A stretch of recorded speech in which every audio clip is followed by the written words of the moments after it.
during this pandemic to have a workable, if shortened, NBA season. Now, this schedule release show will include just games from now until the All-Star break in early March. Have you ever seen a major American sports league only put half a schedule out before?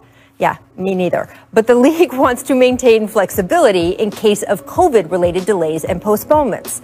The goal is a 72-game season that ends May 17th, then a play-in tournament and a playoffs that can end in July. Now, in order to cut down travel, there are significantly more back-to-backs between teams, home and homes, or just home and home and home and homes. Here's an example. In January alone, the Sixers will play consecutive games against the same opponent at the same location 4 times. So hosting the Hornets, then the Heat, the Celtics, then going over to Detroit to play 2 games in 3 days there. So yeah, we are 18 days away, an unprecedented season in an unprecedented time. And before we get to more of the marquee games, Matt, as a player, how do you change how you prepare for a season that is going to look like this? I think it's just different for each player. Obviously, Bron has had about 2 months off, so I think he'll slowly but surely start revving his engine, even starting in training camp. I don't see him participating fully in training camp in the first. Obviously, he'll probably play their Christmas game, but kind of pace himself, understanding it's a marathon. But some guys like Trae Young said he hasn't played in 9 months. Right. You know, some of these younger guys are excited to get back out there.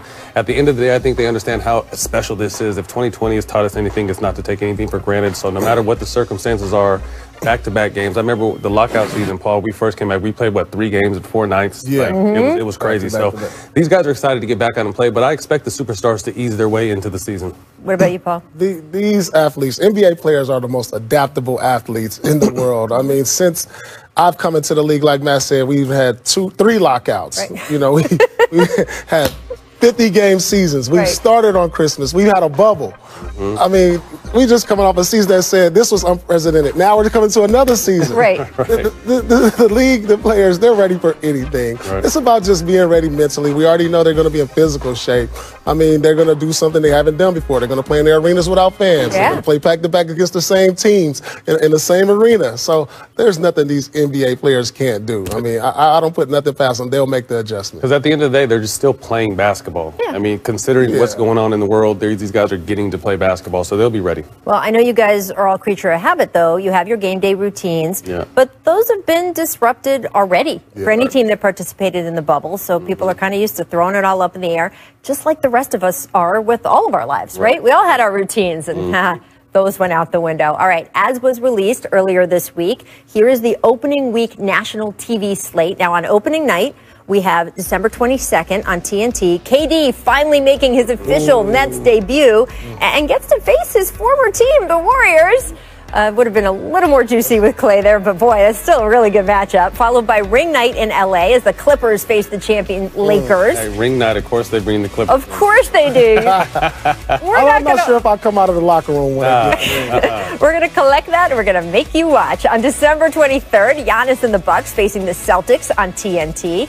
Then CP3 making his debut for the Suns against Luka and the Mavs on ESPN. I can't wait for that one. On Christmas Day, starting at noon on ESPN, Pelicans Heat. Then on ABC at 2:30, we'll have Warriors Bucks, Nets Celtics, and Kyrie's return to Boston.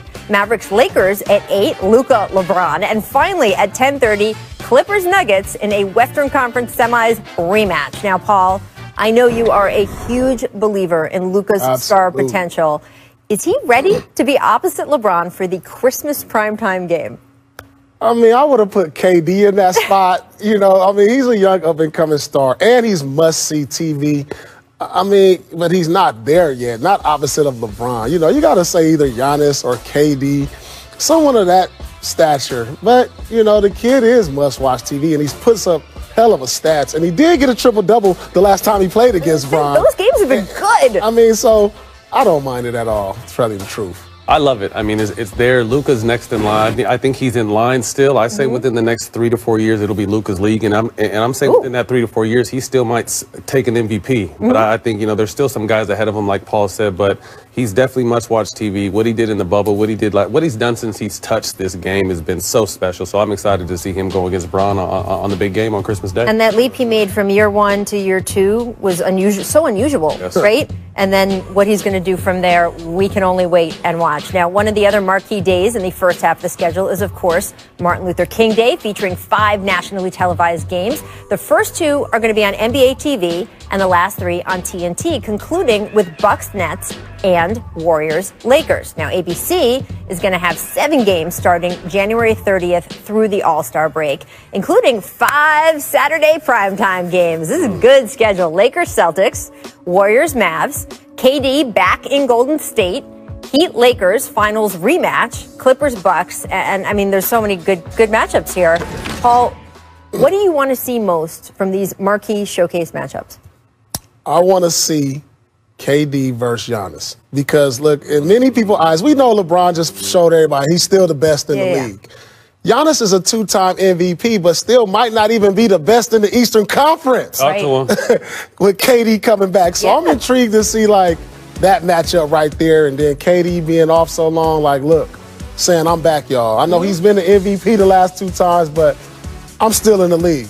And my name is Kevin Durant. Right. I think people quickly forget because he hasn't played in so long who he was and what he was about. He was running with my homeboy Rico Hines runs at El Camino College this past offseason, and everybody was impressed. So I think he's going to be the common theme throughout the first 2 months or maybe in the whole season just because he's bouncing back off an Achilles. But everyone that I've talked to and has seen him play says he looks like KD. So I'm excited for it. They're my excited. If they stay healthy and can gel, they're coming out the East for me. I mean, by the way, also playing with Kyrie Irving. Early, too, right? Right? That's, I mean, don't forget, there's games you turn on the TV and Kyrie. That's Matrodamus. Right? They got a nice... We need a graphic for that. Matrodamus. Predictions. It early. Yes, he's got the whole thing going.